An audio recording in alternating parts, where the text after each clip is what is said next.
अगर कुत्ता भी आएगा उसको भी जिताएंगे। अगर हमें 5,000 का सिलेंडर भी मिलेगा तो हम 5,000 का सिलेंडर लेंगे, 500 रुपए लीटर पेट्रोल ले लेंगे, बट मोदी सरकार अगेन।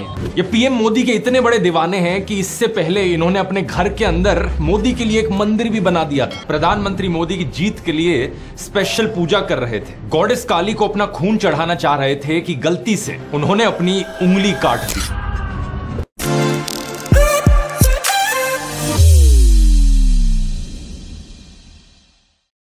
আসসালামু আলাইকুম, সবাইকে স্বাগত জানাচ্ছি আমাদের প্রোগ্রেসিভ ব্যাফের আরেকটি আলোচনায়। আম, আমি সাফায়াত যথারীতি আছি। আমার সাথে আছেন আমাদের নিয়মিত দুইজন আলোচক, রাশেদ ভাই এবং মির্জা ভাই। আহ, আসসালামু আলাইকুম, আপনাদের দুইজনকেও স্বাগতম। আজকে আমরা অনেকদিন ধরে এরকম রিয়াকশন ভিডিও আমরা করছি না। আমরা সেই আমাদের চ্যানেলের শুরুর দিকে মনে হয় আমরা একটা দুইটা করেছিলাম, মাঝখানে একটা বেশ লম্বা একটা আমরা অন্য অন্যান্য ধরনের আলোচনাতেই আমরা মোটামুটি এতদিন ছিলাম। তো আজকে আমরা একটা রিয়াকশন ভিডিও করতে যাচ্ছি এবং এই রিয়াকশন ভিডিওটা হচ্ছে ইন্ডিয়ার খুবই বিখ্যাত একজন অনলাইন কন্টেন্ট ক্রিয়েটর আছেন, ধ্রুব রাঠি। আপনারা হয়তো অনেকেই তার সাথে পরিচিত। তো উনি মূলত হিন্দি ভাষাতেই সম্ভবত এখন আরো সম্ভবত মোট 5টি ভাষায় তার কন্টেন্ট উনি এখন লঞ্চ করছেন। তো ধ্রুব রাঠির যে ইউটিউব চ্যানেল, তাতে প্রায় 18 মিলিয়ন, অর্থাৎ 1,80,00,000 বা প্রায় 2 কোটির কাছাকাছি তার তার সাবস্ক্রাইবার। তো উনি একদিন আগে, গতকালকে, অর্থাৎ আমরা যখন এই ভিডিওটা যখন আমরা আমরা রেকর্ড করছি তার ঠিক একদিন আগে উনি একটা ওনার ইউটিউব চ্যানেলে একটা ভিডিও উনি লঞ্চ করেছেন, যে একদিনে এই ভিডিওর ভিউ এখন পর্যন্ত 11 মিলিয়নের উপরে, অর্থাৎ প্রায় 11.5 মিলিয়ন, অর্থাৎ আমাদের বাংলা হিসাবে যদি বলি 1,11,50,000-এর কাছাকাছি এই ভিডিওটার ভিউ। এতে কমেন্ট আমি দেখছি এখন পর্যন্ত 1,86,000-এর উপরে। তাহলে মানে আপনারা বুঝতেই পারছেন যে এই ভিডিওটা কি পরিমাণ মানুষের কাছে গিয়েছে। তো ভিডিওটার টাইটেল যেটা ইংরেজিতে, সেটা হচ্ছে how millions of Indians were brain washed, the WhatsApp mafia. তো সোশ্যাল মিডিয়া বা সামাজিক যোগাযোগ মাধ্যম অবশ্যই এটা গত প্রায় 2 দশক ধরে আমাদের পৃথিবীর মানুষের আমি বলবো যে জীবনযাত্রার অনেক কিছুই পরিবর্তন করে ফেলেছে। এখন দেখা যাচ্ছে এই সোশ্যাল মিডিয়ার মাধ্যমে অনেক কিছুই কিন্তু আমরা আমাদের অর্থনীতির সাথে এটা জড়িত, রাজনীতির সাথে এটা জড়িত। এবং এটা হচ্ছে কি, আমি এই এই যেই টপিকে ধ্রুব রাঠের এই ভিডিওটা, এটা হচ্ছে গিয়ে সেই সোশ্যাল মিডিয়ার খারাপ দিকটা, অর্থাৎ আপনি সোশ্যাল মিডিয়াকে ব্যবহার করে কিভাবে মানুষকে মিথ্যা দিয়ে মানুষের মগজ ধোলাই বা ব্রেন ওয়াশ করা যায়, এটার একটা খুব সুন্দর একটা উদাহরণ বলবো আমি এই ভিডিও। এবং এই ভিডিওতে উনি খুব সুন্দর করে এই অনেকগুলো মানে ছোট ছোট ছোট ছোট অনেকগুলো ঘটনাকে উনি উনি উঠিয়ে নিয়ে এসেছেন। তো আমরা আজকে ওই ভিডিওটাই আমরা একটু দেখবো এবং এটার উপরে আমাদের যদিও ভিডিওটা হিন্দি ভাষায়, তো আমার মনে হয় আমরা তিনজনই মোটামুটি কাজ চালানোর মতো হিন্দি আমরা বুঝতে পারি, এবং আমাদের যারা দর্শক তারাও হয়তো অনেকেই বুঝতে পারবেন। তো আমরা ওটা দেখবো এবং আমাদের ওখানে আমরা মাঝে মাঝে কিছু কিছু জায়গায় হয়তো আমরা নিজেরা একটু আলোচনা করবো। তো মির্জা ভাই, আপনি যদি ভিডিওটা ছাড়তে চান। कुछ ही दिन पहले की खबर है, कर्नाटका में अरुण वारनेकर नाम के एक आदमी प्रधानमंत्री मोदी की जीत के लिए स्पेशल पूजा कर रहे थे। गॉडेस काली को अपना खून चढ़ाना चाह रहे थे कि गलती से उन्होंने अपनी उंगली काट दी। ये पीएम मोदी के इतने बड़े दीवाने हैं कि इससे पहले इन्होंने अपने घर के अंदर मोदी के लिए एक मंदिर भी बना दिया था। लेकिन अनफॉर्चुनेटली ये अकेले नहीं है। इन औरतों को देखिए, बीजेपी के टिकट पर तो कुत्ता भी खड़ा हो जाए हम जिता दें। ये सच है, अगर कुत्ता भी आएगा उसको भी जिताएंगे। ये तो फिर अंधविश्वास नहीं, भक्त हैं, अंधविश्वास नहीं है, हम भक्त हैं। अगर हमें 5,000 का सिलेंडर भी मिलेगा तो हम 5,000 का सिलेंडर लेंगे, 500 रुपए लीटर पेट्रोल ले लेंगे, बट मोदी सरकार अगेन। আমি শুরু করি। তো সোশ্যাল মিডিয়া, আমরা জানি, আমরা সবাই সোশ্যাল মিডিয়ার ইউজার। বিলিয়ন্স অফ মানুষ সোশ্যাল মিডিয়াতে এখন অ্যাক্টিভ। আগে ব্লগ থেকে শুরু করে ফেসবুক, টুইটার, ইনস্টাগ্রাম, স্ন্যাপচ্যাট, নানান ধরনের সোশ্যাল মিডিয়া আসছে, টিকটক এখনকার লেটেস্ট। সোশ্যাল মিডিয়ার প্রথম দিকের উদ্দেশ্য ছিল মানুষকে কানেক্ট করা, এবং আনফরচুনেটলি যেটা হয়েছে, আম, যত সব ইভল টাইপের জিনিস আছে এরাও কানেক্টেড হয়ে গেছে, এবং এদের শক্তিটা অনেক বেশি। নর্মাল মানুষ যেভাবে কানেক্ট হয় এই ধরনের, যারা এই ধরনের ইভল কাজগুলা করে, যারা মানে ধরেন একটা ধর্মীয় জেলাট অথবা মানে উন্মত্ত অথবা ফ্যাসিস্ট টাইপের চিন্তা ভাবনা বা প্রপাগান্ডা টাইপের চিন্তা ভাবনা, এদরা মানে খুব ইজিলি কানেক্ট করতে পারছে মানুষকে। এখানে বলতেছে যে একজন মানুষের, সে মোদির পূজা করতে করতে নিজের বাসায় মোদির মন্দির বানায় ফেলছে, তারপর নিজের হাতের আঙ্গুল কেটে ফেলছে। একজন বলতেছে যে যদি একটা কুকুর দাঁড়ায় আমার নির্বাচনে মোদির মানে মোদির পদে, তাহলে আমি কুকুরকে ভোট দিয়ে আমি নির্বাচিত করব। এবং আরেকজন বলতেছে যে সম্ভবত সিলিন্ডারের দাম 1,000 টাকা ওদের টাকায়, এবং পেট্রোলের দাম যদি আরো 10 গুণ যদি বাড়ে, দে ডোন্ট কেয়ার ওরা, তারপরও মোদিকে ভোট করব। এটা জাস্ট একটা উন্মত্ততাতে পরিণত হয়েছে, সেটাই এই ভিডিওতে বলছে। 5,000 का सिलेंडर और 500 रुपए लीटर पेट्रोल खरीदने को तैयार हैं। ये मान चुकी हैं कि मोदी महंगाई को कंट्रोल नहीं कर सकते, लेकिन फिर भी वोट मोदी को ही देंगी। एक आदमी बीजेपी सपोर्टर को चैलेंज कर रहा है कि वो एक अचीवमेंट गिना दे मोदी की, वो नहीं गिना पा रहा। आप बीजेपी का कोई ऐसा काम बताइए अच्छा जो सब बीजेपी को वोट दे। और इस बीजेपी सपोर्टर के पास कोई जवाब नहीं है इसका। ये अपनी पैंट उतारने को भी तैयार हो जाता है मोदी के लिए, अपना प्यार जताने के लिए। 40-50 लोगों के बीच में चैलेंज दे रहा हूँ, उसका कच्चा भी फटा हुआ है, ये चेक करा दे। ये आपका पैंट उतरवाने के चक्कर में वोट दोगे बीजेपी को? अगर मेरा दे दोगे ना, चलो उतार लो, शर्त लगा लो, उतार दो मोदी जी के लिए। यूट्यूब रिपोर्टर प्रवीण गौतम ने ग्राउंड पर जाकर जब एक अंकल से बात करी इन्फ्लेशन को लेकर, तो उन्होंने कहा कि उन्होंने बनियान पहननी छोड़ दी। महंगाई मेरे हिसाब से कोई ज्यादा नहीं हुई। अब मैं 10 साल से बनियान नहीं पहन रहा, ये देखो आप। দেখেন এরা এতটা অন্ধবিশ্বাসে জড়ায় গেছে, এরা নিজের ব্যক্তিগত জীবনে যে জিনিসপত্রের দাম বেড়ে যাওয়ার কারণে যে ধরনের একটা প্রেসারে পড়ছে, এটার জন্য যে তাদেরকে এক ধরনের আহ মানে দৈনন্দিন জিনিস, প্রয়োজনীয় জিনিস ব্যবহার করতে পারতেছে না, এইটাকেও তারা মোটেও পাত্তা দিতেছে না। মানে এইগুলির পিছনে তো হেট কাজ করে, মানুষের মোটিভেটরের মধ্যে ভালোবাসার থেকে ঘৃণা বড় বেশি। রাশেদ ভাই, আমি আপনাকে প্রশ্ন করব যে এটার মেইন কারণটা কি? এটা কি জাস্ট একজন ব্যক্তির প্রতি বা একটা দলের প্রতি অন্ধ আনুগত্য, নাকি ধর্মীয় উন্মাদনা, নাকি স্টকহোম সিনড্রোম? মানে কি, আমি আসলে এটা বোঝার চেষ্টা করতেছি। ও না, এইটা কিন্তু একটা মজার জিনিস আছে। আমি যতটুকু বুঝি, আমার কাছে মনে হয় কি যে যারা গরিব এবং দুর্বল, হ্যাঁ, তাদের মধ্যে না ধর্মীয় উন্মাদনাটা বেচা বেশি সুবিধাজনক। কারণ তারা কিন্তু নর্মাল সোসাইটিতে তারা কোনো গ্রোথ দেখতেছে না, তারা আগাইতে পারতেছে না, তারা এক জায়গায় আটকায় আছে।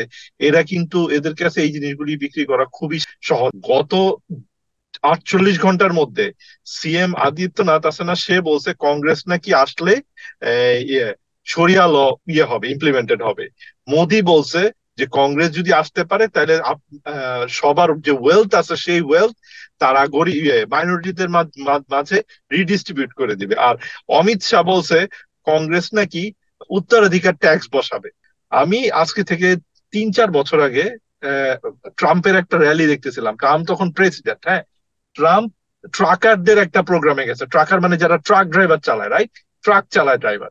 ওইখানে গিয়ে ট্রাম্প বলতেছে যে ডেমোক্র্যাটরা আসলে স্টেট ট্যাক্স বসাবে, আমি স্টেট ট্যাক্স কোনোভাবেই বেঁচে থাকতে বসাতে দিব না। এটা বলা মাত্র ট্রাকাররা সবাই তালি দিল। তারা তো একটা হ্যাট পরে থাকে না, বেসবল হ্যাট, সবাই হ্যাট উপরের দিকে ঢিল মারলো। এখন মজার জিনিস হলো স্টেট ট্যাক্স কি, একটা লোক যখন মারা যায় তার যদি $5 মিলিয়ন বেশি সম্পত্তি থাকে, সেই সম্পত্তি যখন তার ছেলে মেয়েরা পাবে এটার উপর একটা ট্যাক্স দিতে হয়। যেই লোক ট্রাক চালায় তার তো $5 মিলিয়ন হওয়ার কোনো প্রশ্নই নাই। সে 30 টাকা 40 টাকা আওয়ার পায়, এই টাকা দেশে ট্যাক্স চালে, সে $5 মিলিয়ন কই থেকে পাবে? এই এই এই যে সেম জিনিসটাই যে না বুঝে শুধুমাত্র ঘৃণার উপর বেস করে, ইনসিকিউরিটির উপর বেস করে, মাইনরিটির প্রতি ঘৃণা আর নিজের ইনসিকিউরিটি, এই দুইটা এক করে রাইট উইং এর লোকজন এই কাজটা করে। মোদিও সেম কাজটা করতেছে। আজকে এই একই জিনিস আমেরিকাতেও আমরা দেখছি যে আপনার হেলথ কেয়ার নাই। 26 মিলিয়ন, আমি নিজে আমেরিকাতে বসে আমি জানি যে এই মুহূর্তে আমেরিকাতে 26 মিলিয়ন, আপনি বুঝতে পারছেন, 26 মিলিয়ন মানুষের হেলথ কেয়ার নাই। 8% পপুলেশনের, 100 জনে 8 জনের নাই। 44 মিলিয়ন, অর্থাৎ প্রায় 4.5 কোটি মানুষের মানে প্রপার নিউট্রিশন তারা পায় না, তাদের মানে খাদ্যের অভাব। 44 মিলিয়ন, আধা মিলিয়ন, হাফ মিলিয়ন হচ্ছে গিয়ে হোমলেস। এটা হচ্ছে গিয়ে তাও একদম মানে যারা মানে ক্যালকুলেট, মানে যারা হচ্ছে কি একদম অ্যাকাউন্টেড হোমলেস। এর উপরে যারা অনেক মানুষ আছে যারা নিজের গাড়িতে ঘুমায় রাতের বেলা, এটা তো হিসাবেই আনা হয় নাই। ডেমোক্রেটরা এই যে তুমি যে কথাগুলো বললা, ইটস অল ট্রু। বাট এদের জবগুলা নিছে কে? ক্লিনটনের আমলে তোমার নাফটা চুক্তি করছে, এই চুক্তি তারপর বিভিন্ন চুক্তি করে এই সবগুলো জব আমেরিকা থেকে তোমার বাইরে চলে গেছে। তো মানুষ হেট করবো না কেন? তুমি দেখো এই যে মোদিরকে আমরা মানে এই যে ভিডিওটা নিয়ে লাভ করতেছি, মোদিকে মানে ভিলেন করতেছে না, বাট মোদি পাওয়ার পাইতেছে কিভাবে? এর আগে কংগ্রেস সরকার ছিল কমপ্লিটলি করাপ্ট, এখনো দে আর করাপ্ট। তারা ওই একটা একটা স্টুপিড এই যে রাহুল গান্ধীকে তোমার নেতা বানায় রাখছে, যে পারতেছে না, 3-4 বার মানে হয়ে গেছে, তারপরও তারে তোমার নেতা তাদের বানাইতেই হবে। এই এই মানে পর্যায়ে গেছে দেশের অবস্থা, মানে জাহান্নামে যাক।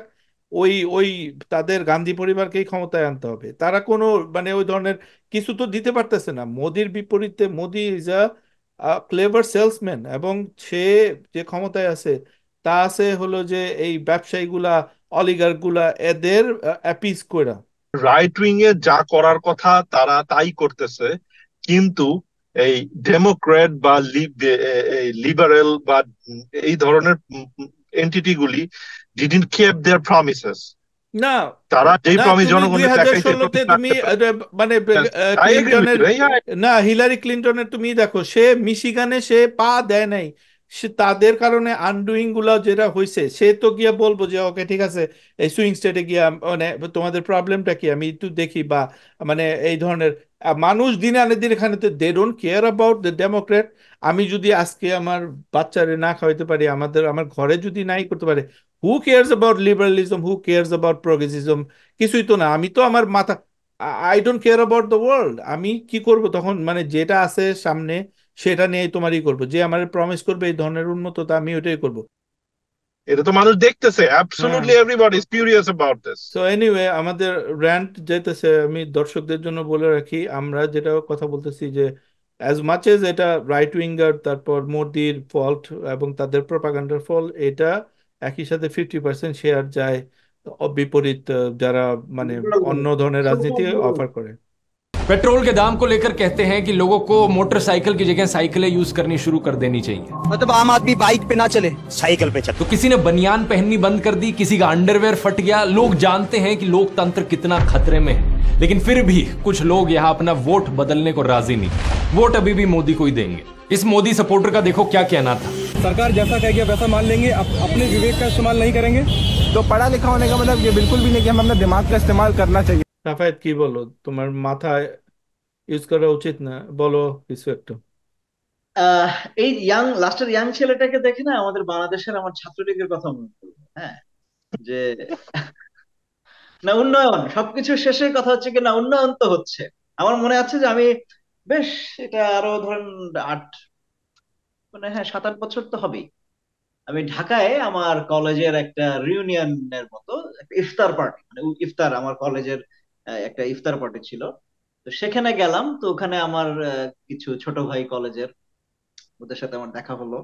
ওরা সবাই হচ্ছে গিয়ে ধরেন স্টুডেন্ট পলিটিক্স করে তখন। আমি তো বেশ, এটা আরো 7-8 বছর আগের কথা বলছি। তো তখনই মোটামুটি ধরেন আমরা কিন্তু মানে এই যে দুর্নীতি, লুটপাট, এই যে মেগা প্রজেক্টের নামে হচ্ছে গিয়ে মানে টাকার নয় ছয়, এগুলো সব তখন এগুলো হচ্ছে। তো এটা নিয়ে আমি এখন যেহেতু তখন আমি নিজে, আমি তো নিজেও বাংলাদেশে থাকি, আমি নিজে আর্মি, আমি সরকারি চাকরিতে, তাই না? আমি এই সমস্ত ব্যাপারে তো আর আসলে আমি সরাসরি কারোর সাথে ইয়ে করতে পারবো না। তো এর ভিতরেও দেখি কয়েকজন তারা এটা নিয়ে খুব বসে তারা গল্প করছে, আলোচনা করছে। তো আমি যেহেতু পাশেই বসেছিলাম, তো আমিও একটু তাদের সাথে হালকা পার্টিসিপেট করলাম। তো করে বললাম যে আচ্ছা তোমরা যে এত মানে কোথায়, আমি তো দেখি না, আমি তো দেখতেছি যে মানুষের মানে জীবনযাত্রার মান নেমেই যাচ্ছে। আহ আমাদের যে দৈনন্দিন বাজার খরচ ওটা বেড়ে যাচ্ছে, জিনিস লোকজন কিনতে পারছে না, এটা না ওটা না। হ্যাঁ, এই যে তখন এই যে গুম টুম, মানে উম, মানে মানুষের রাজনীতি করার অধিকার নাই, এই যে মানে যে কমন ইয়েগুলো আর কি, আমি এগুলো বলছি। সব কথা শেষ কথা ওই ছেলে আমাকে বলে কিন্তু ভাই উন্নয়ন তো হচ্ছে।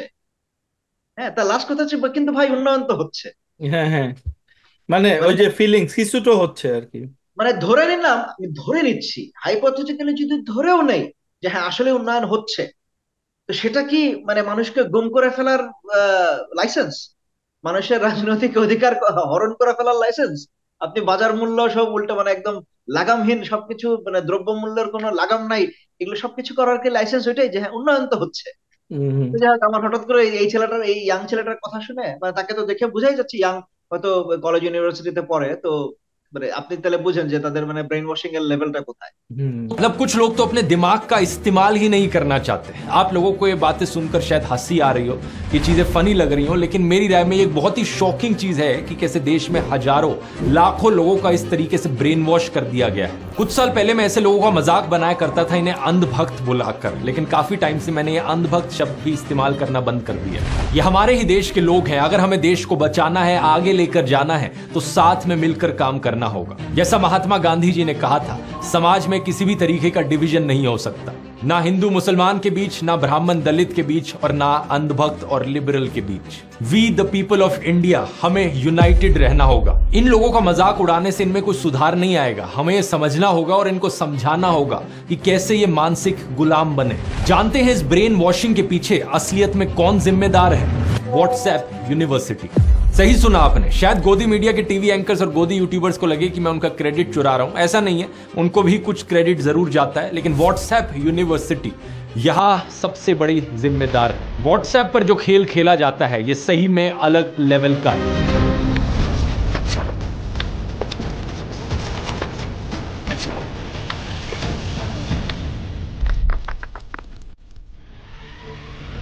इस वीडियो को देखिए, आपने बयान जरूर कहीं ना कहीं देखा या सुना होगा कि भारत को आजादी 99 साल की लीज पर मिली है। वही मैं बता रही हूँ कि ये भी 99 साल की लीज पर ले पाए थे आप। अगर आप में इतनी कुब्बत थी। আমি এখানে একটু বলতে চাই যে এই যে এই যে ককিনেসটা দেখতেছো, এটা কিন্তু খুবই মানে মানে স্বাভাবিক এখনকার দিনে। ফেসবুকে বা যে কোনো ইয়াং মানুষের কাছে এরকম এই হুট করে মানে বলে ফেলা খুব ইজি। মানে কারণ ব্যাপার হয়েছে এইগুলি যে পুশব্যাক করবে এই ধরনের মানুষই তো নাই। এই যে 99 বছরের বলতেছে যে ভারতের স্বাধীনতা নাকি 99 বছরের লিজ নিছে, কোথায় লিজ নিছে, কে লিজ নিছে, কোন জায়গা থেকে এটা খবর পাইলো কিছু না। শুধু ওই হোয়াটসঅ্যাপে একটা মেসেজ আসছে দেন, এবং কিভাবে সে বলতেছে মানে আমি তো মনে হয় যে আমি একটা সফটওয়্যার লিখি বা আমি আমি ধরো আমি পৃথিবীর সবচেয়ে বড় তত্ত্বটা আমার জীবনের মানে যেটা আমি সবচেয়ে বেশি বিশ্বাস করি সেটাও তো আমি এই ককিনেস নিয়ে বলতে পারবো না। মানে ও ও ও এবং সে তার তার মাথার ভিতর এতই ডাবের পানি, সে জাস্ট মানে বলতেছে, সে এটা এটা বলতেছে, সে জানেও না বুঝেও না যে এটা এই কথাটা যে একটা ডাহা মিথ্যা কথা, এত বড় মিথ্যা কথা যে মানে তার কোনো মানেই নেই। এবং এটা দিয়ে সে কি বললো দেখো, এখানে কয়েকটা জিনিস, কয়েকটা লেয়ার আছে, এটা বাংলাদেশের সাথে এত ম্যাচ করে, এটা আমাদের বারবার বলতে হবে বাংলাদেশের সাথে কিভাবে ম্যাচ করে। আপনি না 99 বছরের মির্জা ভাই, এক মিনিট, এখানে তো শুধু ধরেন একটা ইয়াং, এটা বুঝে যাচ্ছে একটা বাচ্চা, একটা মেয়ে হয়তো স্কুল কলেজে হয়তো পড়ে, খুব অল্প বয়স, বুঝাই যাচ্ছে, জানি না তার। আপনি এমনকি বলিউডের একজন অভিনেত্রী খুবই, হ্যাঁ হ্যাঁ হ্যাঁ ওইটাই, ওই কঙ্গনা শর্মা, সেম আমি সেদিন সেম দেখলাম ককিনেস, একটা সেম ককিনেস। একটা ক্লিপ, হ্যাঁ, Kangana Ranaut, and she is telling যে কি দেশ ভাগে যখন তাদের ইন্ডিয়া স্বাধীন হলো তখন নাকি প্রাইম মিনিস্টার হওয়ার কথা ছিল ইয়ের সর্দার প্যাটেল, বল্লভভাই প্যাটেলের নাকি হওয়ার কথা ছিল। কেন উনি হন নাই? উনি নাকি ইংলিশ বলতে পারতেন না দেখে তাকে প্রাইম মিনিস্টার বানানো হয় নাই। এবং এরপরেই যে ওই পুরা মানে পুরো ইয়েটা কম্পাইলেশনটা মানে যে বানিয়েছে, ওর পরেই উনি বল্লভভাই প্যাটেলের পুরো ইংরেজি একটা ভাষণ পুরোটা ওখানে শোনানো হলো।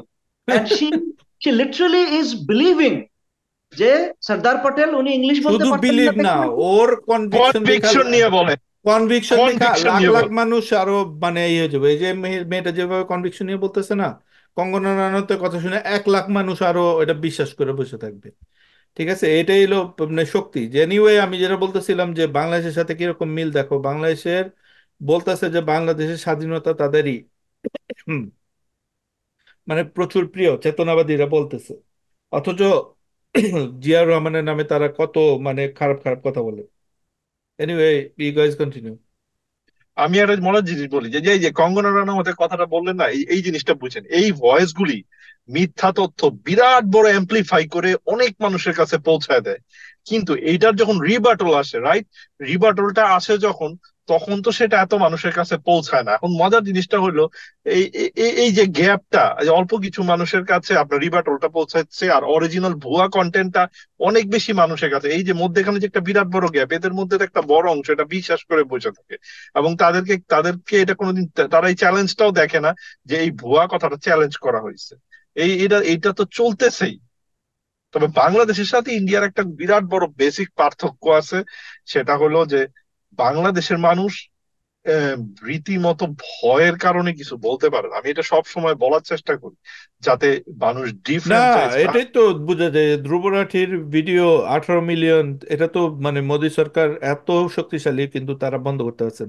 মজার আপনি ব্যাপার হলো ইয়েটা মোদী দেখছেন? সরকার আমাকে ফেসবুকে ব্যান করতে পারে বাংলাদেশে, বাট হ্যাঁ, হ্যাঁ। সে মানে ইন্ডিয়ানদের এতটুকুই আছে যে তাদের দেশের কথা বলার জন্য তাদের তাদের ব্যানের শিকার হতে হয় না। তো এনিওয়ে, আমি যেটা বলতেছিলাম যে দেখো, ইন্ডিয়ানরা বলে যে কত বড় মানে তারা দেশপ্রেমী, এটা তো বিখ্যাত ইন্ডিয়ানদের। অথচ 99 বছরের লিজ নিল, এটা কারে তারা খারাপ বললো? গান্ধীজিকে তারা খারাপ বলতেছে, জওহরলাল নেহরুকে যারা খারাপ বলতেছে, যারা ওই মুসলমানদের পক্ষে দু একটা কথা বলছে অথবা সেকুলারিজমের পক্ষে, যারা ইন্ডিয়াকে এই পর্যায়ে নিয়ে আসছে। ইন্ডিয়া কিন্তু খুব ভালো একটা সময় তারা কাটাইছে, এবং খুব মানে কম্পেয়ার টু বাংলাদেশ এবং Pakistan, they did really well. মানে অ্যাজ এ গণতন্ত্র, তাতে তাদের একটা যেভাবে তাদের দেশকে মানে they had all this flaws, তাদের সফট হিন্দুত্ববাদ ছিল, বাট কম্পেয়ার টু যদি করো মানে অ্যাটলিস্ট তাদের প্রতিষ্ঠানগুলো অনেক শক্তিশালী ছিল। এই মানে ওদের ধারণা, এই যে এই মহিলাটার, এই মেয়েটার ধারণা, বা ইন্ডিয়া স্বাধীন হয়েছে 2014-তে মোদি ক্ষমতা আসার পর, এর আগ পর্যন্ত সব কিছু হলো বকওয়াজ। ইভেন বিজেপির একজন খুব ভালো নেতা ছিল, আম, ওনার নাম হলো Vajpayee. He was a statesman, he is not a BJP politician, he is a really really good guy, good politician. এদেরকেও মানে তারা জাস্ট মানে হটাই দিতেছে, দিস কাইন্ড অফ ইভল এই রিজিমটা, এই যে এই মানে এবং আমরা কেন এই ভিডিওটা করতেছি, কারণ we are directly affected by this, whatever this guys are saying same thing. মানে শুধুমাত্র শেখ মুজিবই দেশ স্বাধীন করছে, যে জেলে চলে গেছে, বাকিদের কোনো কোনো তোমার মানে অবদান নাই। আহ, দেশ স্বাধীন হয়েছে বাট মুক্তিযোদ্ধাদের কোনো অবদান নাই, যে স্বাধীনতার ঘোষণা দিয়েছে তার কোনো অবদান নাই। এইরকম আর কি, যে it's a weird weird phenomenon. তারা বলে তারা দেশপ্রেমী, তারা বলে তারা চেতনা, বাট তারা দেশপ্রেমের পিঠে সবচেয়ে বড় ছুরিটা দেয়। মির্জা ভাই, আমি একটা প্যারালাল টেনে দেই। এই যে প্যারালালটা হলো কি জানেন, যে আপনি দেখবেন অনেক লোকজন বলেন যে শেখ মুজিবুর রহমানের মৃত্যুর পর প্রায় 21 বছর কি জানি বলে মিলিটারি ক্ষমতায় ছিল। তার মানে কি 91 সালের একটা এরকম সাকসেসফুল নির্বাচনের পরে যে একটা একটা গণতান্ত্রিক সরকার বাংলাদেশে আসছিল, ওই পিরিয়ডটাও তারা ঠেলে এখানে ঢুকাই দিতে চায়। হ্যাঁ, হ্যাঁ, হ্যাঁ, থ্যাংক ইউ। হ্যাঁ। না, সেম সেম, তুমি দুইটা দেশ কিন্তু প্যারালালি একই একই থিঙ্ক ট্যাঙ্কের আন্ডারে চলতেছে। দেখেন এই যে বাংলাদেশ হলো টেস্ট বেড। হ্যাঁ, বলো। মির্জা ভাই, হোয়াটসঅ্যাপ ইউনিভার্সিটি এটা কিন্তু এদের শিক্ষাটা, হ্যাঁ, হোয়াটসঅ্যাপ ইউনিভার্সিটি তাদের যে ব্রেন ওয়াশিং, এটা কিন্তু শুধু ইন্ডিয়ার ভিতরে সীমাবদ্ধ থাকছে না, এটা কিন্তু ইন্ডিয়ার বাইরেও চলে আসছে। আপনি এক্সপার্টরা যেখানে আছে সবখানে যাচ্ছে। এই কয়েকদিন আগেই আমি এটা নিয়ে একটা রিপোর্ট দেখছিলাম যে এই যে বর্তমানে যে গাজাতে যে যুদ্ধটা হচ্ছে ইসরায়েলের সাথে ইয়েদের প্যালেস্টাইনের যে বা হামাসের যে যুদ্ধটা হচ্ছে, এটাতে মানে প্যালেস্টাইনের এগেনস্টে অ্যাজ এ হোল, মানে হামাসের কথা হচ্ছে না এখানে, প্যালেস্টাইন, হ্যাঁ, এদের এগেনস্টে যে পুরো তাদেরকে যে ডিহিউম্যানাইজ করার যে যত রকমের অনলাইন কন্টেন্ট, এর মেজরিটি কিন্তু ইসরায়েলের তৈরি না, এর মেজরিটি হচ্ছে ইন্ডিয়ার তৈরি। হ্যাঁ, হ্যাঁ, এটা একটা কারণ আমাদের, এটা একটা মানে একটা বিশাল দায়িত্ব, যে এই ধরনের এই এই জানোয়ার গুলাকে এক্সপোজ করা, এদেরকেই করা। বাংলাদেশের মানুষ যদি তাদের একটু গাটস থাকতো, একটু তাদের বুদ্ধি থাকতো, like they would have like done lot of things. But anyway, আমরা শুরু করছি, লেটস নট। वही मैं बता रही हूँ कि ये भी 99 साल की लीज पर ले पाए थे आप। अगर आप में इतनी कुब्बत थी तो पूरी आजादी लेते ना, उस टाइम क्यों आपने लीज पर ले ली?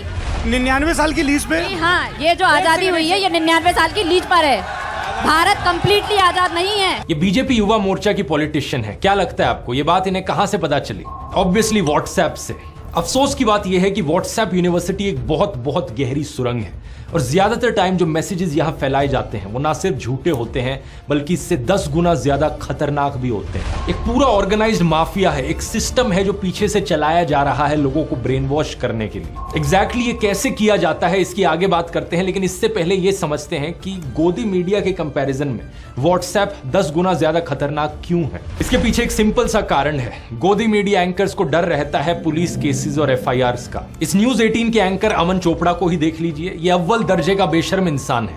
वैसे तो इसका नाम अमन है जिसका मतलब शांति होता है, लेकिन इसको अशांति फैलाने के लिए NBDSA के जाने कितने नोटिस मिल चुके हैं, फाइन भी लग चुके हैं इस पर। अपने सेठ मुकेश अंबानी का नाम ये मिट्टी में मिला रहा है, लेकिन व्हाट्सएप यूनिवर्सिटी के मुकाबले में ये पीछे क्यों रह जाता है? क्योंकि FIR का डर होता है। राजस्थान में हो रही मंदिर की डिमोलिशन को लेकर अमन चोपड़ा ने फेक न्यूज फैलाई थी। अपने प्रोग्राम में इसने कहा कि कैसे मस्जिद के गेट को जब बुलडोजर ने तोड़ा जहांगीरपुरी में, तो राजस्थान में उस वक्त ही कांग्रेस सरकार ने बदला लिया राजस्थान में एक मंदिर को तोड़कर। यही झूठी खबर बीजेपी राजस्थान ने भी फैलाई थी। कई मीडिया ऑर्गेनाइजेशंस ने इस बात को फैक्ट चेक किया था और इसे झूठा साबित कर दिया था, जैसे कि क्विंट ने।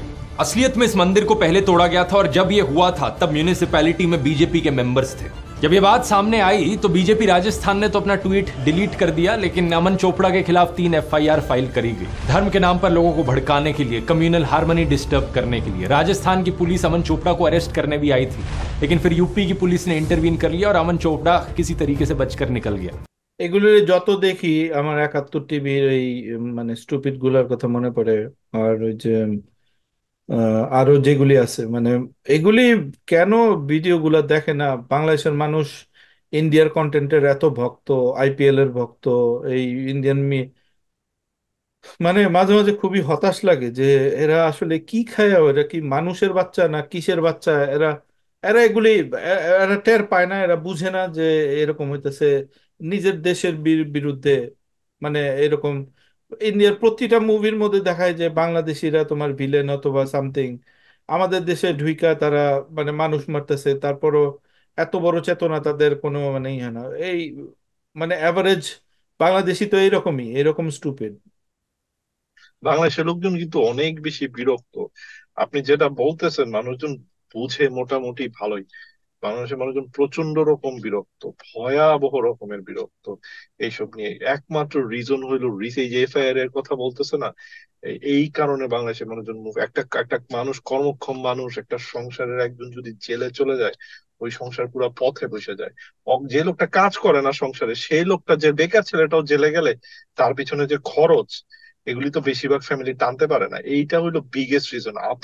আতঙ্কে মানুষজন কিচ্ছু বলতে পারে না, কিচ্ছু করতে পারে না, অসাড় হয়ে বসে আছে। আর বাংলাদেশিরা চিরকালই তো একটু ভাবে যে অন্য কেউ করে দিবে। এই সমস্যাটা তো আছে সবসময় আমাদের মাঝে। এই মুহূর্তে তো বাংলাদেশে একটা সার্টেন মাইনরিটি গ্রুপের বিরুদ্ধে ঠিক এই ধরনেরই হেট ক্যাম্পেইন চলতেছে।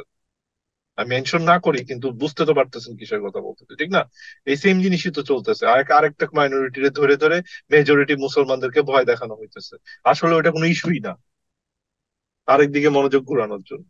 এই তো থাকবেই, এরা সবসময় করে যাবে। মানুষ খায় তো, মানুষ তো খায়, ইন্ডিয়ানরা খাইতেছে। लेकिन इस झूठ को रिपब्लिक टीवी के एंकर अर्नब गोस्वामी ने बेशर्मी से अपने चैनल पर फैलाया। Of the killing of 2 Hindu sadhus wearing saffron clothes easily identifiable, she insists this is not communal at all. Does it make any sense to you?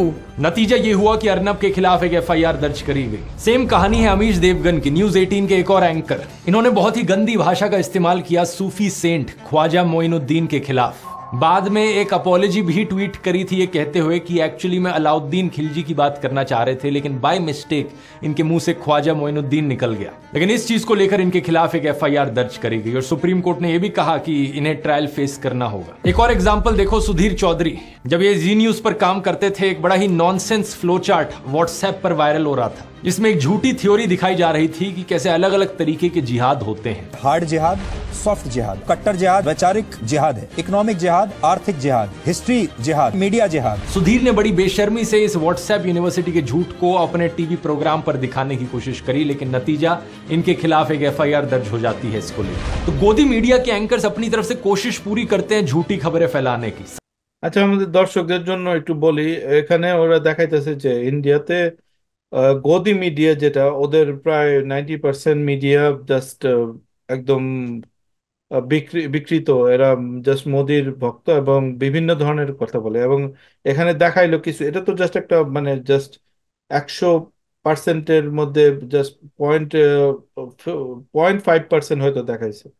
তো মুসলমানদের বিরুদ্ধে কন্টিনিউয়াসলি প্রপাগান্ডা করতে হবে। তো ওরা বলতেছে যে হোয়াটসঅ্যাপের মধ্যে যেই ধরনের মিথ্যা কথা, যে ধরনের হেইট, এটার তুলনায় এই গদি মিডিয়া তাদের এত রিচ, এত কিছু দিয়েও তারা করতে পারে না। কারণ হলো তাদের ওই মানে মামলার ভয় থাকে। এই কারণে তারা কিছুটা ভয় থাকে, এই হোয়াটসঅ্যাপের মধ্যে এত নোংরা করতে পারে না, কিন্তু হোয়াটসঅ্যাপ আরো ভয়ঙ্কর, এটাই বলতেছে। तो गोदी मीडिया के एंकर्स अपनी तरफ से कोशिश पूरी करते हैं झूठी खबरें फैलाने की, समाज में नफरत का जहर घोलने की, रुपए के गिरने के फायदे बताते हैं, महंगाई पर सरकार को डिफेंड करते हैं। रुपए के गिरने के अगर नुकसान है तो कुछ फायदे भी हैं। युवाओं को बेरोजगारी के लिए जिम्मेदार ठहराते हैं, आम जनता को मुफ्तखोर बताते हैं, किसानों को खालिस्तानी बताते हैं। लेकिन इन सब के बाद भी ये व्हाट्सएप यूनिवर्सिटी का मुकाबला नहीं कर पाते, क्योंकि फैक्ट चेक और एफआईआर का डर लगा रहता है। लेकिन व्हाट्सएप यूनिवर्सिटी पर जो लोग खतरनाक माफिया चला रहे हैं, उन लोगों को किसी चीज का डर नहीं है। व्हाट्सएप पर आपको मैसेज आता है किसी जानने वाले से, आप उसके झूठ को पकड़ लेते हो और बताते हो कि असली फैक्ट्स क्या है। वो आपको सिंपली जवाब में कहता है, ओ अच्छा ऐसा है, मुझे तो किसी और ने फॉरवर्ड किया था ये मैसेज। एक व्हाट्सएप मैसेज को पता नहीं कितनी हजारों लाखों बार फॉरवर्ड किया जा चुका है। कोई नहीं जानता कि सबसे पहले वो मैसेज किसने भेजा था, तो किस पर एफआईआर करी जाएगी। अब सरकार चाहे तो इस चीज को ट्रैक कर सकती है और एक्शन ले सकती है। जैसे कि कर्नाटका में एक 32 साल के call centre employ Mohammad Azam को 50 लोगों के मॉब के द्वारा मार दिया गया था, क्योंकि व्हाट्सएप पर एक झूठा मैसेज फैला था कि वो बंदा चाइल्ड किडनैपर था। बिल्कुल वही चीज जो पालघर के केस में हुई थी। लेकिन यहां क्योंकि सरकार और पुलिस ने एक्शन लिया, तो 25 लोग जो उस भीड़ का हिस्सा थे उन्हें अरेस्ट किया जाता है और पता लगाया जाता है कि एक्चुअली में ये मैसेज कहां से निकल कर आया था। जिस व्हाट्सएप ग्रुप में ये मैसेज फैलाया गया, उस ग्रुप के एडमिन को भी अरेस्ट किया गया। तो सरकार चाहे तो इस झूठों की फैक्ट्री को तुरंत बंद कर सकती है। लेकिन प्रॉब्लम पता है क्या है? चिंगारी कोई भड़के तो सावन उसे बुझाए, सावन जो आग लगाए तो उसे कौन बुझाए। जब इस व्हाट्सएप माफिया को चलाने वाला खुद बीजेपी आईटी सेल है, तो बीजेपी की सरकार उसे क्यों रोकेगी। सिंगापुर के एक न्यूज चैनल ने हाल ही में एक डॉक्यूमेंट्री निकाली थी, जिसमें उन्होंने बीजेपी आईटी सेल के एक एम्प्लॉय का इंटरव्यू किया था। सुनिए उसका क्या कहना था। मेरा नाम अनिल कुमार है, मैं बीजेपी आईटी सेल में काम करता हूँ। एक टीम होती है कमेंट सेक्शन में जो कमेंट करती है, और हमारा मेन काम होता है उस टीम का शायद डिफेम का। वो चीज़ें अपलोड करते हैं, उन्हीं के कमेंट सेक्शन में हम जाके उनको डिफेम करते हैं। ये माफिया सीधा ऊपर से ऑपरेट किया जा रहा है। हाल ही में एक झूठी प्रोपेगेंडा फिल्म आई थी केरला स्टोरी नाम से। इस फिल्म में कहा गया था 32,000 हिंदू और क्रिश्चियन लड़कियों ने केरला से जाकर आईसिस को ज्वाइन किया। मैंने इस पर एक पूरा अलग से वीडियो बनाया था इसके प्रोपेगेंडा को डिबंक करते हुए। झूठ पकड़े जाने के बाद फिल्म बनाने वाले लोगों ने खुद कहा कि इनके पास कोई सोर्सेज नहीं थे अपने क्लेम को बैकअप करने के लिए। 32,000 एक झूठा नंबर था और असली फिगर यहाँ पर सिर्फ 3 था। চিন্তা করো, 32,000 কই আর 3 কই। এখন এই মুভিটারে মানে ওরা সরকারি খরচে দেখাইছে দূরদর্শনের মধ্যে, তারপর ইসের মধ্যে কি অবস্থা মানে। এবং আমার মনে হয় বাঙালিরাও দেখছে, বাংলাদেশিরাও দেখছে। এটাকে ট্যাক্স ফ্রি করে দিয়েছিল, যে এইটা দেখাই দিলে কোনো ট্যাক্সও দিতে হবে না।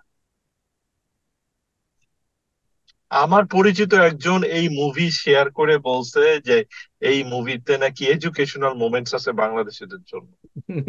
তা আমি ওনারে জিজ্ঞেস করছিলাম যে এডুকেশনাল মোমেন্ট কোথায় কোথায় আছে। আমি তো পুরাটা দেখলাম, আমার কাছে মনে হয়েছে পুরা মুভিটা দেখে ইটস এ প্রোপাগান্ডা পিস, এবং সমস্ত ইনফরমেশন ভুয়া। এই ধরনের সিনেমা করার সময় কিছু রিয়েলিটি থাকা লাগে, একদম ফিকশন হিসাবে এই ধরনের মুভি বানানো যায় না। সে একটা সার্টেন পর্যায়ে কোনো কথাই সে ঠিক মতো বলতে পারে না, তা বলতে পারে পরে দেখলাম আমার ব্লক করে দিল ফেসবুক। सीरियसली बांग्लादेशे बसे এই मूवी प्रमोट करतेছে। सुप्रीम कोर्ट ने भी फिल्म के प्रोड्यूसर को कहा कि फिल्म के पहले एक डिस्क्लेमर चलाया जाए कि ये सिर्फ एक फिक्शनलाइज्ड अकाउंट है, यानी ये कहानी असली नहीं है। लेकिन प्रधानमंत्री मोदी ने खुद इस झूठे नफरतखोर प्रोपेगेंडा को प्रमोट किया अपनी इलेक्शन स्पीच में। आतंकी साजिश पर बनी फिल्म ये केरला स्टोरी की इन दिनों काफी चर्चा है। मैं बार बार पीएम मोदी को कहता हूं, थोड़ी मर्यादा रखिए, क्योंकि आपकी हरकतें देखकर हमें सेकंड हैंड एम्बैरेसमेंट फील होती है। लेकिन अब इस फिल्म को दूरदर्शन पे भी स्क्रीन किया गया। होम मिनिस्टर अमित शाह भी अपने एक भाषण में खुद की तारीफ कर रहे थे कि कैसे उनके बीजेपी आईटी सेल के पास काबिलियत है किसी भी झूठ को पूरे देश में फैलाने की। जनता के अंदर पहुंचाने का, चाहे खट्टा हो, चाहे मीठा हो, चाहे सच्चा हो, चाहे झूठा हो, ये काम कर सकते हैं। मगर वो इसलिए हो पाया कि हम 32 लाख व्हाट्सएप का एक ग्रुप बनाकर खड़े थे, तब जाकर फैलने का काम हुआ। तो जब प्रधानमंत्री मोदी और होम मिनिस्टर अमित शाह खुद ही ऐसी हरकतें करेंगे तो ये क्यों रोकेंगे व्हाट्सएप यूनिवर्सिटी को? इस माफिया को किसी ने रोका नहीं, इसलिए अब ये एक हैवान बन चुका है। 32 লক্ষ হোয়াটসঅ্যাপ গ্রুপ, চিন্তা করো আমাদের 2-3টা হোয়াটসঅ্যাপ গ্রুপ আর 32 লক্ষ গ্রুপের কি পরিমাণ শক্তি হতে পারে, মানে কি পরিমাণ তারা এবং কি পরিমাণ মানুষ এটাতে তাদের মধ্যে আছে এবং কি পরিমাণ তারা যদি চায় মানে কি পরিমাণ প্রপাগান্ডা তারা করতে পারে, মানে দিনকে রাত করতে তাদের তো কোনো মানে কাহিনী নেই। অথচ এটা নিয়ে চিন্তা করার মতো মানুষ আমাদের অনলাইন স্ফিয়ারে কতজন আছে, বা আমাদের পলিটিক্যাল ইস্যুর মধ্যে যাদের উপর আমাদের ভরসা করার কথা তাদের মধ্যে কতটুকু সচেতন আছে। মাঝে মাঝে ভয় লাগে আমার কাছে।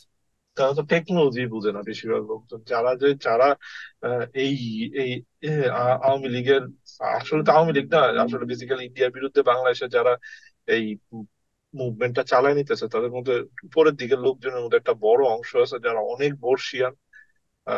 শ্রদ্ধা রেখেই বলতেছি, তাদের মধ্যে অনেকেই টেকনোলজি বুঝেন না, নিজে ব্যবহার না করলে বুঝবেন কিভাবে? সিরিয়াসলি বয়স হয়ে গেছেন, অনেকেই টেকনোলজি বুঝেন না। আপনি যদি টেকনোলজি না বুঝেন, টেকনোলজির মাধ্যমে যে আপনাকে পিছায় দেওয়া হচ্ছে জায়গায় জায়গায়, এটা আপনি কেমনে ডিল করবেন?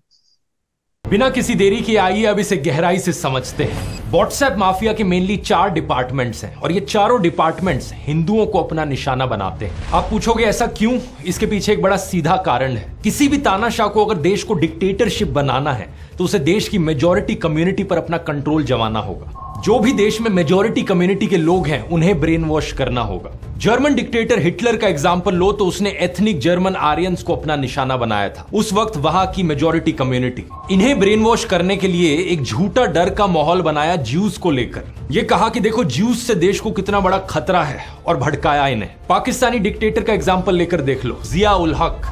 पाकिस्तान में मेजॉरिटी कम्युनिटी सुन्नी मुस्लिम्स की है तो उन्हें निशाना बनाया गया और नफरत फैलाई गई हिंदूज, क्रिश्चियंस, शिया मुस्लिम्स और अहमदिया मुस्लिम्स के खिलाफ। मेजॉरिटी कम्युनिटी को धर्म के नाम पर भड़काकर उनका ब्रेन वॉश करना है। बीजेपी के जो आइडियोलॉजिकल रोल मॉडल्स हैं वो सावरकर और गोलवलकर जैसे लोग रहे हैं। मैंने एक पिछले वीडियो में आपको बताया था कि कैसे ये दोनों ही हिटलर के सेल्फ डिक्लेयर्ड फैन बॉयज थे।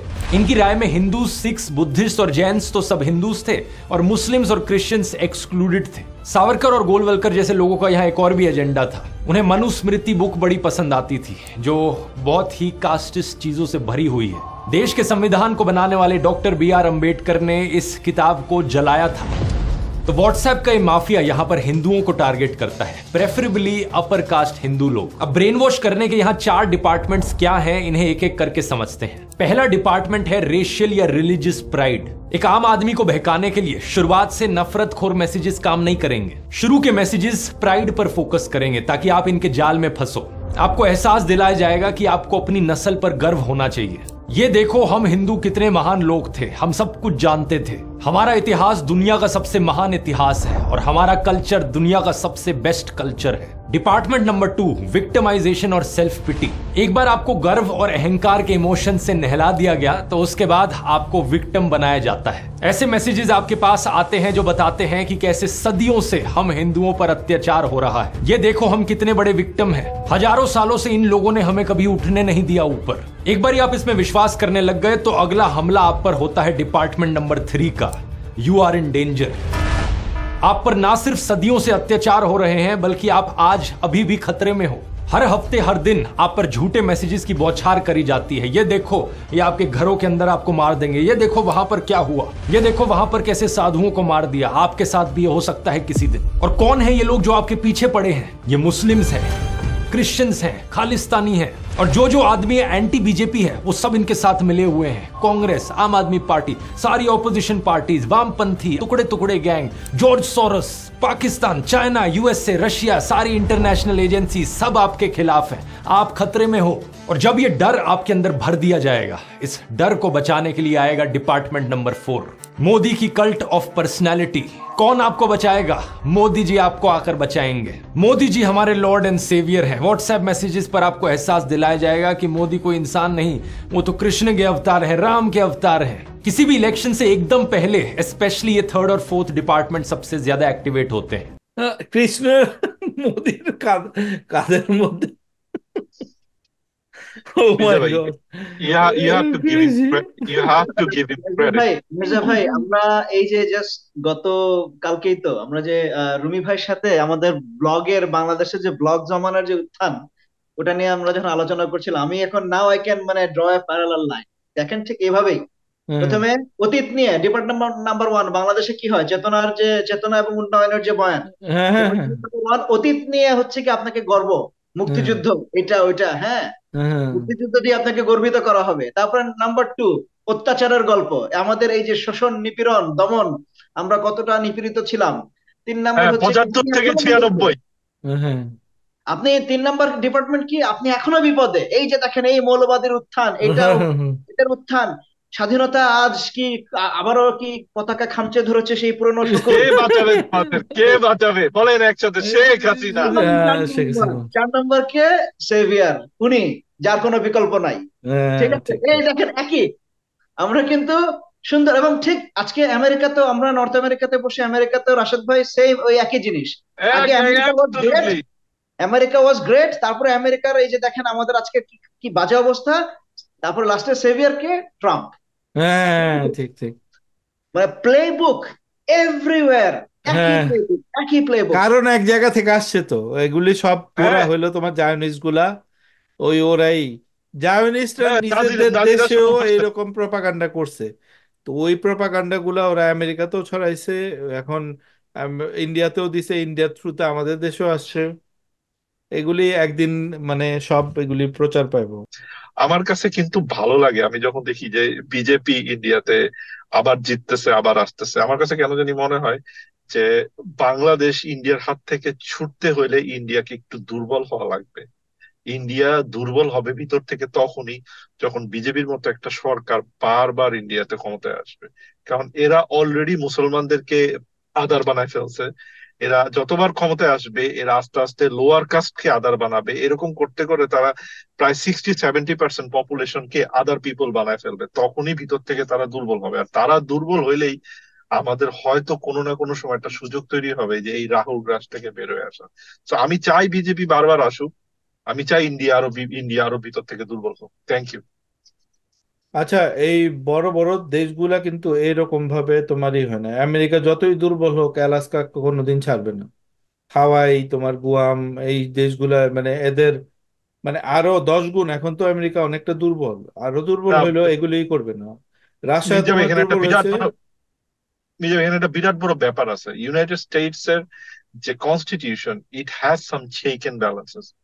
এই চেক এন্ড ব্যালেন্স পুরাপুরি উঠায় যাওয়া, এই পুরো মানে যেভাবে ইন্ডিয়ার ক্ষতি হয়েছে, রাইট, ইন্ডিয়া গত কয়েক বছরে কিন্তু চেক এন্ড ব্যালেন্স ভয়াবহ পরিমাণ নষ্ট হয়েছে। এটা কিন্তু আমেরিকাতে করা সম্ভব হবে না, আমেরিকাতে কোনোভাবেই করা সম্ভব হবে না। না না, বাংলাদেশের ব্যাপারটা হলো গিয়া, বাংলাদেশের ব্যাপারটা, বাংলাদেশকে ওরা কোর সিকিউরিটি মানে তোমার নিয়ে নিছে যে এটা আমাদের হাতছাড়া হবে না, এবং এই কারণেই আমরা মানে কোনোভাবেই পারি না ওদের সাথে। কারণ হলো এদের সাথে লড়ার মতো আমাদের নেতা নাই, আমাদের বুদ্ধি নাই, আমাদের চিন্তা ভাবনা নাই, আমরা বুঝতে বুঝতে পারি না। তো আমি যেটা বলতেছি হলো যে ইন্ডিয়া যদি আরো 10 গুণ, আরো 20 গুণ মানে দুর্বল হয়, ইভেন দেন তারা বাংলাদেশকে ছাড়বে না, বাংলাদেশকে তোমারই করবে না। তো তোমার ওইটা তোমার নিজের ভিতর থেকে শক্তি আসতে হবে। এবং তুমি যেই কথাগুলো বলো এটা তখন তোমাকে বলছি, এখনো বলি যে মালদ্বীপ কি মানে বাংলাদেশের তুলনায় তো ইটস নাথিং। তো এটা জাস্ট কিছু শিক্ষিত মানুষ নিজেদের ভিতর সচেতনতা, আমরা যেরকম চিন্তা করি এরকম যদি লক্ষ লক্ষ মানুষ এরকম চিন্তা করে, এটা করা খুবই ইজি একটা ব্যাপার। বা ইন্ডিয়ার এরকম কোনো তোমার শক্তি নাই। Let me finish. তো এটা তোমার কিন্তু মানে বলবো না যে এরা এদেরকে তোমার যুদ্ধ করে তোমার যেতে হবে, তোমার নিজেদের আমরা যেটা আছে। ওই যে একটা ঘোড়ার ছবি দেখছো না, যে ঘোড়াটারে লাগামটা তোমার একটা চেয়ারের সাথে আটকায় রাখছে, কিন্তু ঘোড়া বিকজ ও ট্রেন্ড হয়ে গেছে এরকম। বাংলাদেশিদের একই অবস্থা, আমাদের শুধু বিলিভ করতে হবে যে we are free and like আমরা যে কোনো কিছু করতে পারি। Then we can do miracle. আমাদের জাস্ট এগুলি সব উড়ে যাবে। ইন্ডিয়ার এরকম কিন্তু কোনো তেমন কোনো শক্তিশালী মানে সেরকম কিছু নয়, মনে হয় যে অনেক শক্তিশালী তারা মানে ধরে আছে আমার মতে। বাংলা আমরা যদি এই জিনিসগুলো মানুষ যদি জানে অনেকে, এবং যদি তাদের ভিতরে জজবা আসে, it can like really change in like within matter of months. আমি এটা বিশ্বাস করি।